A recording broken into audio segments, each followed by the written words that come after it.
সূরা ইখলাস 3 বার পাঠ করে হাতের মুঠে ফু দিলে কি হয়? আমি আবার বলছি, সূরা ইখলাস 3 বার পাঠ করে হাতের মুঠে ফু দিলে কি হয়? খুবই দামি এবং গুরুত্বপূর্ণ আমলটি। আমলটি আপনি শিখে রাখুন, আপনার কাজে লাগবে। আমলটি কখন কিভাবে করবেন, কোন নিয়মে করবেন, আমলটি করে কিভাবে আপনি উপকৃত হবেন আমি বলে দিচ্ছি। বিস্তারিত জানার জন্য, আমলটি শিখে রাখার জন্য ভিডিওটি না কেটে ধৈর্য এবং মনোযোগ সহকারে শেষ পর্যন্ত আপনি দেখতে থাকুন, তাহলে সঠিক নিয়মে আমলটি করতে পারবেন। আর যদি টেনে টেনে কেটে কেটে দেখেন, তাহলে দেখা যায় অনেক জায়গা বাদ পড়ে যাবে, সঠিক নিয়মে আমলটি করতে পারবেন। প্রিয় ভাই বোনেরা, আপনি আমলটি যখন করবেন আপনার টাকা পয়সা খরচ করতে হবে না, অল্প কিছু সময় ব্যয় করতে হবে। আমলটি যদি একবার করেন, দ্বিতীয়বার করতে আপনার মন চাইবে, আপনি করে দেখুন না কি হয়। প্রিয় ভাই বোনেরা, ফলাফল দেখে আপনি আনন্দে আত্মহারা হবেন, আরো মনে মনে বলবেন যে আরো আগে কেন এই আমলটি পাইনি। কোনো সমস্যা নেই, পেয়ে গিয়েছেন, বিশ্বাস নিয়ে আমল করবেন, সন্দেহ নিয়ে আমল করবেন না যে কাজ হবে কি হবে না। পরিপূর্ণ বিশ্বাস নিয়ে আমলটি করবেন, সাথে সাথে ফলাফল পেয়ে যাবেন ইনশাআল্লাহ। তো আমলটি কিভাবে করবেন শুরুতেই বলে দেবো, তারপরে বলবো আমলটি করে কিভাবে উপকৃত হবেন, কোন উদ্দেশ্যের জন্য পাঠ করবেন। তো আমলটি করার ক্ষেত্রে আপনাকে কি করতে হবে? শুরুতেই উত্তম রূপে পবিত্রতা অর্জন করতে হবে। পবিত্রতা অর্জন করে পবিত্র স্থানে আপনি বসবেন কিবলামুখী, বসে সর্বপ্রথম কি পাঠ করবেন? জীবনের গুনার কথা স্মরণ করে ক্ষমা প্রার্থনা করবেন। হ্যাঁ আল্লাহ, জীবনের সমুদায় গুনাহ খাতা গুনাহ মাফ করে দিন, অন্তরকে পাক পবিত্র বানিয়ে দিন। এরপরে 3 বার দুরূদ শরীফ পাঠ করবেন, সাল্লাল্লাহু আলাইহি ওয়াসাল্লাম, সাল্লাল্লাহু আলাইহি ওয়াসাল্লাম, সাল্লাল্লাহু আলাইহি ওয়াসাল্লাম। ইস্তিগফার দুরূদ শরীফ যখন পাঠ করা হয়ে যাবে, এরপরে সূরা পাঠ করবেন। প্রিয় ভাই বোনেরা, যে সূরাটি দিয়ে আপনি আমলটি করবেন, সূরাতুল ইখলাস, সেই ইখলাসের এত ফজিলত এবং এত গুরুত্ব আপনি শুনলে অবাক হবেন। একবার যদি পাঠ করেন, শুধু একবার 10 পারা কোরআন শরীফ পড়ার সব আল্লাহ রাব্বুল আলামিন আপনার আমল নামায় লিখে দেবেন, সুবহানাল্লাহ। আর যে 2 বার পাঠ করেন 20 পারা কোরআন শরীফ পড়ার সব, 3 বার পাঠ করলে 30 পারা অর্থাৎ পুরো কোরআন শরীফ পড়ার সব আল্লাহ রাব্বুল আলামিন আপনার আমল নামায় লিখে দেবেন, সুবহানাল্লাহ বিহামদিহি। তাই সূরাতুল ইখলাস বেশি বেশি পাঠ করুন। তো 3 বার পাঠ করে হাতের মুঠে ফু দিলে কি বলে দিচ্ছি। আর অন্য একটি রিওয়ায়াতে রয়েছে, নবীজি সাল্লাল্লাহু আলাইহি ওয়াসাল্লাম বলেছেন, যদি কেউ 10 বার পাঠ করে সূরাতুল ইখলাস, তাহলে জান্নাতের মধ্যে আল্লাহ রাব্বুল আলামিন তার জন্য বালাখানা নির্মাণ করেন, অট্টালিকা নির্মাণ করেন, বাড়ি প্রাসাদ নির্মাণ করে দেন, সুবহানাল্লাহ। তাই প্রত্যেক দশকে দশকে একটি করে বাড়ি জান্নাতের মধ্যে হয়ে যায় যদি আপনি সূরাতুল ইখলাস বেশি বেশি পাঠ করতে পারেন, তাহলে আল্লাহ রাব্বুল আলামিন আপনার উপর রাজি আর খুশি হয়ে যাবেন ইনশাআল্লাহ। তো প্রিয় ভাই বোনেরা, সূরাতুল ইখলাস এতই দামি এবং গুরুত্বপূর্ণ। আল্লাহ রাব্বুল আলামিনের পরিচয় রয়েছে, তার একাত্মবাদের কথা রয়েছে, তাওহীদের কথা রয়েছে সূরাতুল ইখলাসের মধ্যে। এই সূরাতুল ইখলাসের অনেক গুরুত্ব। প্রিয় ভাই বোনেরা, যখন পাঠ করবেন সূরাতুল ইখলাসের পূর্বে রব্বে কারীমের কাছে অবশ্যই বলবেন, আল্লাহ আমার আমলকে, আমার সময়কে কবুল করুন। আর যে সমস্যা সমাধানের জন্য আমি আমলটি করতেছি, সেই সমস্যা আপনি সমাধান করে দিন অতি দ্রুত সময়। তো এভাবে বলে সূরা পাঠ করবেন। সূরা পাঠ করে পরবর্তী কি করবেন বলে দিচ্ছি।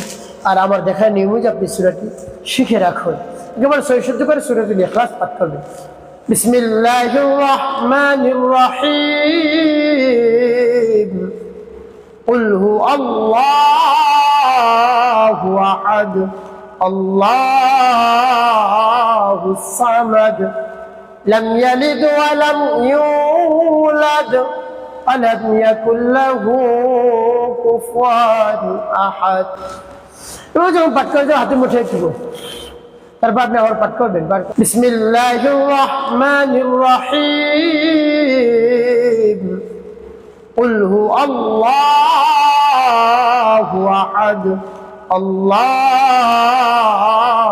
সামাদ, লাম ইয়ালিদ ওয়া লাম ইউলাদ ওয়া লাম ইয়াকুল লাহু কুফুয়ান আহাদ। তারপর আপনি মনে দরদ আবার পাঠ করবেন। বিসমিল্লাহির রাহমানির রাহিম। কুল হুয়াল্লাহু আহাদ, আল্লাহুস সামাদ, লাম ইয়ালিদ ওয়া লাম ইউলাদ ওয়া লাম ইয়াকুল লাহু কুফুয়ান আহাদ। প্রিয় ভাই, কতবার গুনে গুনে আপনি পাঠ করবেন? 3 বার, 3টি এরপর পাঠ করবেন ইয়া যাল জালালি ওয়াল ইকরাম, ইয়া যাল জালালি ওয়াল ইকরাম। যখন পাঠ করে হয়ে যাবে একটি ফু দেবেন। শেষে নবীজি সাল্লাল্লাহু আলাইহি ওয়াসাল্লামের মহব্বত নিয়ে ভালোবাসা নিয়ে গুনি গুনি 7 বার দুরূদ ইব্রাহিম পাঠ করবে, একবার যদি কম না হয়। যখন পাঠ করা হয়ে যাবে দুটি ফু দিবেন হাতে। প্রিয় ভাই বোনেরা, আপনার আমলটি করা শেষ, কোন উদ্দেশ্যের জন্য আপনি আমলটি করলেন?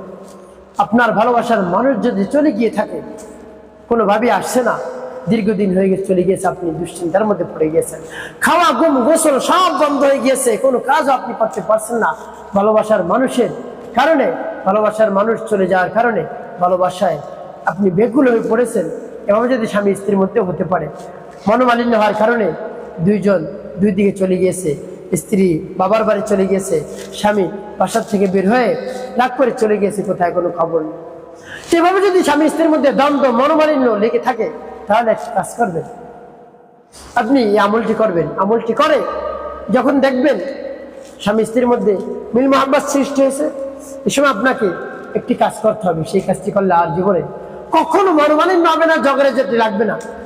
সেটি হলো স্বামী যদি চলে আসে, স্বামীকে কেয়ার করা, অর্থাৎ পূর্বের চেয়েও বেশি ভালোবাসা দেওয়া, তাহলে আর কোনোদিন এই সংসারে অশান্তি হবে না। এরপরে স্ত্রী যদি চলে আসে, স্ত্রীকে বেশি ভালোবাসা দেওয়া, স্ত্রীকে কেয়ার করা, উপঢৌকন দেওয়া, উপহার দেওয়া, তাহলে দেখবেন আপনাকে ছেড়ে আর কোথাও যাবে না, আপনাকে ভুলতেই পারবে না, আপনার দিকে আকৃষ্ট হয়ে যাবে, আপনাকে ছাড়া কোথাও যাবে না। প্রিয় ভাই বোনের, এভাবে যদি হয় তাহলে আমল করুন, সূরাতুল ইখলাস পাঠ করুন, ভালোবাসার মানুষের নাম নিন, তার মায়ের নাম নিয়ে রব্বে কারিমের কাছে দোয়া করুন, দরখাস্ত করুন, আবেদন করুন, চোখের পানি ফেলে দেখবেন রব্বে কারিমের সাথে সাথে আপনার দোয়া দরখাস্ত কবুল করে নিয়েছেন ইনশাআল্লাহ।